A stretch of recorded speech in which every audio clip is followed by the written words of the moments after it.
भैया हमारे सौरभ लड़का था मेरा। उसके बाद उसने के पता नहीं क्या हुआ क्या नहीं हुआ, वहाँ पर 4 तारीख को उसका मर्डर कर दिया उन लोगों ने। और वो चली गई अपने घूमने, अंदर कमरे में बंद करके उसको चली गई घूमने। और बाद में वहाँ पर जो गली मोहल्ले के लोग थे उन्होंने बताया कि ये तो घूमने चली गई थी। बाद में मकान मालिक ने उसको खाली करने के लिए कह रखा था कि भाई यहाँ से कमरा खाली कर दो, हम काम करवाएंगे। फिर वो जो उन्होंने सीमेंटेड वगैरह ड्रम वगैरह था उसको भर रखा था। उसके बाद वो लोग लेके जाते तो उनसे मजदूरों से उठा नहीं। वो कहने लगे ये इसमें क्या भर रखा, वो कहने लगे कबाड़ भर रखा। तो वो कह रहा ऐसे कैसा कबाड़ है भाई, कबाड़ होता तो घर का ही तो होएगा। तो उठा नहीं उनसे। और वो ढक्कन जैसे खोला उन्होंने, जैसे खुल गया अचानक से, तो उसके अंदर जो एकदम वो होती है हवा ले गया, वो ड्रम हवा ले गया। तो उसकी लाश की बदबू आई इनको। फिर वो दौड़े दौड़े चौकी में फोन करा उन्होंने, चौकी से पुलिस आई। इतने में ये अपनी माँ के घर पहुंच चुकी थी बताने के लिए। और पता तो उसकी माँ को पहले ही था, मगर वो गुमराह करने के लिए उन्होंने बताया है कि वो उसकी माँ के पास पहुंच चुकी थी कि मैंने ऐसे ऐसे उसको मार दिया है और वो ड्रम कोई ले जाने को तैयार नहीं है।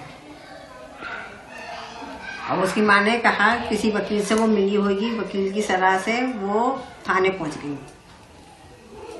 बाद में पुलिस आई है, फिर उनको जबरदस्ती जीप में बिठा के वो पुलिस थाने लेके गए, ब्रह्मपुरी थाने में। और करेंगे मगर वो चीज हम वापस लेंगे उनसे। और इनको फांसी होगी 5 को। और छठा वो लड़का मोबाइल लेके आया, वो तो छठा वो लड़का। और जो आपकी नातिन पोती है वो भी, उसको इस बारे में पता है? पता ही होगी। कह रहे थे वो, कुछ लोग कह रहे थे कि वो कहते पापा को ड्रम में रख रखा है इन्होंने। गुड़िया बता रही थी कि पापा को ड्रम में रखा, पापा को ड्रम में रख रखा। उसने भी तो कुछ देखा होगा, जब भी तो हटा दिया उसको वहां से। मेरा छोटा भाई था जी।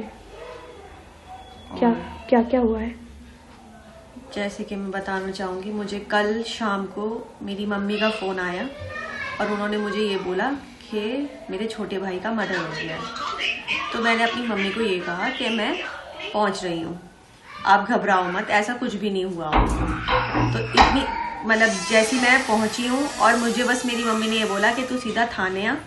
थाना आने के मतलब थाना पहुँचने के बाद मुझे बस यही समझ आया कि अब तो इन्होंने जो करना था वो कर दिया, क्योंकि उस लड़की का पहले से ही अफेयर था। वो अपने घर से पहले ही एक बार भाग चुकी थी और 5 दिन से गायब थी, जो कि मेरा छोटा भाई मेरे घर पे था, पेपर देने के लिए आया हुआ था। और उसके बाद मतलब ये सब हुआ और वो आया और उसको ये बोला गया कि वो घूमने गई थी, वो किसी लड़के के साथ थी 5 दिन तक। और उसके बाद अब उसे हमने यही बोला था कि तू इतना पैसा कमा के ला रहा है तो तू सावधान रहना और उस पैसे का किसी से जिक्र मत करना, तू हमसे कर पर तू किसी गैर आदमी पे मत करना। और पता नहीं उसे कैसे बहला फुसला के पूरा का पूरा पैसा उन्होंने हड़प लिया। एक पूरा 50 लाख का मकान है, 4 पहिए की गाड़ी है, हीरे जवाहरात हैं, मतलब गोल्ड के टॉप्स हो गए, डायमंड की रिंग हो गई, चेन हो गई 1.5 पौने 2 लाख की, ये सारी चीजें थी। इसके अलावा 1.5 लाख का मोबाइल 16 प्रो, आईफोन 16 प्रो, जो कि उसकी बहन को दिया गया है। आप मुझे एक चीज बताइए, जो जिसके पापा किसी सुनार की दुकान में लेबर का काम करते होंगे, उनके पास कहाँ से आ जाएगा इतना पैसा जो वो ले पाए? वो तो सब जब से मेरा भाई गया है तब से उनकी चांदी बनी है और उस पैसे का उन्होंने पूरा उपयोग करके अपनी जिंदगी बना ली है। और अब उन्हें, मुझे जो लग रहा है, उन्हें तो जो चाहिए था वो मिल गया है।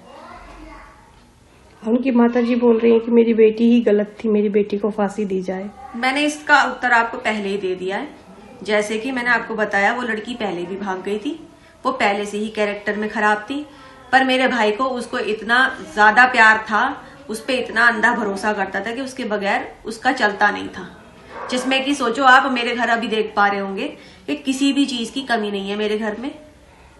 अच्छा कहते हैं ना, वेल सेटल फैमिली है मेरी, और उसकी फैमिली में कुछ भी नहीं है।